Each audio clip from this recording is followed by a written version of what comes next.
அன்பு தமிழ் நெஞ்சங்களுக்கு ஆஸ்ட்ரோ தமிழ் மகளின் இனிய வணக்கங்கள். இன்றைய பதிவில் வாழ்க்கையில் தன்னை தகரமாக மதித்து விலக்கியவங்க மத்தியில் தங்கமாக ஜொலித்து சிகரம் ஏறக்கூடிய மகர ராசியில் பிறந்த நண்பர்களுக்கு இதுவரை நடக்காத விஷயங்கள் இன்னும் 100 நாட்களுக்குள் உங்களுக்கு நடக்க போகுதுங்க. காரணம் என்ன, காரியம் என்ன? இந்த பதிவினை பார்த்தால் உங்களுக்கே தெரிய வரும். பதிவினை முழுமையாக பாருங்க. பதிவு பிடிச்சிருந்தால் லைக் பண்ணி கமெண்ட் பண்ணி மற்ற நண்பர்கள் உறவினர்கள் பயன்பெற அவங்களுக்கும் ஷேர் பண்ண மறந்துடாதீங்க. இதுவரை நம்முடைய ஆஸ்ட்ரோ தமிழ் மகள் சேனலை சப்ஸ்கிரைப் பண்ணாத நண்பர்கள் சப்ஸ்கிரைப் பண்ணி கூடவே தெரிகிற பெல் ஐகானை கிளிக் பண்ணி ஆல் ஆப்ஷன்ஸும் செலக்ட் பண்ணி வச்சுக்கோங்க. மகர ராசியில் பிறந்த நண்பர்களே, இந்த 2024ஆம் ஆண்டு தொடக்கத்தில் உங்களுடைய ராசி அதிபதி சனி பகவானுடைய பயிற்சியானது நடைபெற்றதுங்க. சனி பகவான் உங்கள் மகர ராசியிலிருந்து இடமாறி கும்ப ராசிக்கு இடம்பெயர்ந்தார். 2ஆம் வீட்டில் தன குடும்ப வாக்குஸ்தானத்தில் சனி பகவான் அமர்ந்திருக்காருங்க. குரு பகவான் 4ஆம் வீட்டில் அர்த்தாஷ்டம ஸ்தானத்தில் மேஷ ராசியில் அமர்ந்திருக்காரு.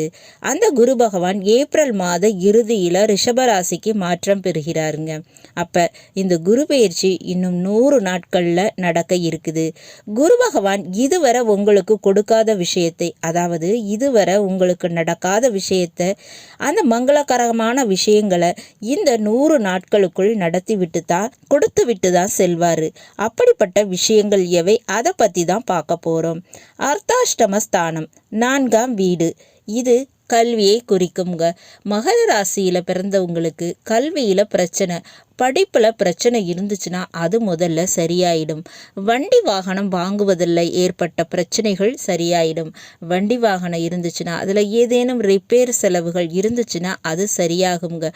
பழுதுகள் சரி செய்யப்படும். தாயினுடைய உடல்நிலையில் முன்னேற்றம் காணும். உடல்நிலை சரியாகுங்க. மேலும் மகர ராசியில் பிறந்தவங்களுக்கு, அதுவும் பெண்களுக்கு மாங்கல்ய யோகம் கண்டிப்பாக கிடைச்சிடுங்க. கணவன் மூலமாக ஏற்பட்ட பிரச்சனைகள் எல்லாமே சரியாயிடும். வெளிநாடு சம்பந்தமான யோக வாய்ப்புகள் ஏற்படும். மேலும் அரசியல், பதவி, புதிய பொறுப்புகள், ப்ரமோஷன் போன்றவை நடப்பதற்கு அதிகமான சாத்தியக்குறிகள் இருக்குங்க. திருமண வரன் சம்பந்தமான விஷயத்தில் தாராளமாக நீங்கள் முயற்சி பண்ணலாம். அந்த முயற்சிகள் இப்போ வெற்றி பெற வாய்ப்புகள் இருக்குங்க. மேலும் இடமாற்றம், வீடு மாற்றம் தாராளமாக செய்யலாம். மகர ராசியில் பிறந்த பெண்களுக்கு மாமியார் வீட்டு வழியில் இருக்கக்கூடிய சண்டை சச்சரவுகள், சிக்கல்கள் நீங்கி போயிடும். நிலத்திட விற்க முடியலை, ஒரு வீட்டினை விற்க முடியலை, அதனால கடன் பிரச்சனையில் மாட்டிக்கிட்டு தவிக்கிறீங்க அப்படின்னா அந்த நிலத்தினை விற்று, சொத்துக்களை விற்று உங்களுடைய நிம்மதியை மீட்டெடுக்க முடியும். கடன் பிரச்சனையிலிருந்து நீங்கள் தப்பித்து கொள்ள முடியும். அதே போல் இந்த இளைய சகோதர சகோதரி இவங்க வழியில் இருந்த சின்ன சின்ன தகராறு பிரச்சனைகள் முடிவுக்கு வந்துடுங்க. அதே மாதிரி அவங்க வாழ்க்கையில் நடக்க வேண்டிய சுபகாரியம் நடந்து தீரும். இதனால் இல்லத்தில் மகிழ்ச்சிங்கிறது பெருகுங்க. சொந்த பந்தங்கள் கூடும்.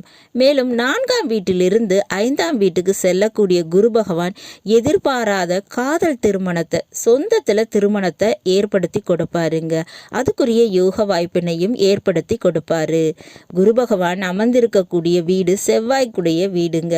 அப்ப நிலம், சொத்து, வீடு இவற்றில் மற்றும் கல்வியில் இருக்கக்கூடிய சட்ட சிக்கல்கள் தீர்ந்து போகும். மேலும் மகர ராசியில் பிறந்த நீங்கள் செய்ய வேண்டிய ஒரே விஷயம் இதுதாங்க. வியாழக்கிழமை தோறும் முருகப்பெருமான வழிபாடு செய்யுங்க. முருகனுக்கு செவ்வரளி மாலை சாற்றி வழிபாடு செய்யணுங்க. அப்படி செய்யும்போது இதுவரை உங்களுக்கு நடக்க வேண்டிய விஷயங்கள், நல்ல காரியங்கள் நடப்பதில் சிக்கல்கள் இருந்தால், தடை இருந்தால் முருகன் அருளால் நிச்சயமாக அவையெல்லாம் மாறி நடந்தேறுங்க. வாய்ப்புகள் வந்துவிடும். வாழ்க்கையில் முன்னேற்றம் பெற முடியும். நல்லது நண்பர்களே, இந்த பதிவில் நாம் மகர ராசியில் பிறந்த நண்பர்களுக்கு 100 நாட்களுக்குள் நடக்க போகின்ற விஷயங்கள், பலன்கள் குறித்து பார்த்தோம். பதிவு உங்களுக்கு பிடிச்சிருக்கும்னு நினைக்கிறேன். பிடிச்சிருந்தால் லைக் பண்ணி கமெண்ட் பண்ணி மற்ற நண்பர்கள் உறவினர்கள் பயன்பெற அவங்களுக்கும் ஷேர் பண்ண மறந்துடாதீங்க. இதுவரை நம்முடைய ஆஸ்ட்ரோ தமிழ் மகள் சேனலை சப்ஸ்கிரைப் பண்ணாத நண்பர்கள் சப்ஸ்கிரைப் பண்ணி கூடவே தெரிகிற பெல் ஐகானை கிளிக் பண்ணி ஆல் ஆப்ஷன்ஸும் செலக்ட் பண்ணி வச்சுக்கோங்க. மீண்டும் ஒரு நல்ல வாய்ப்பினில் உங்கள் அனைவரையும் சந்திக்கிறேன். அதுவரை ஆஸ்ட்ரோ தமிழ் மகளின் அன்பு கலந்த வணக்கங்கள். நன்றி.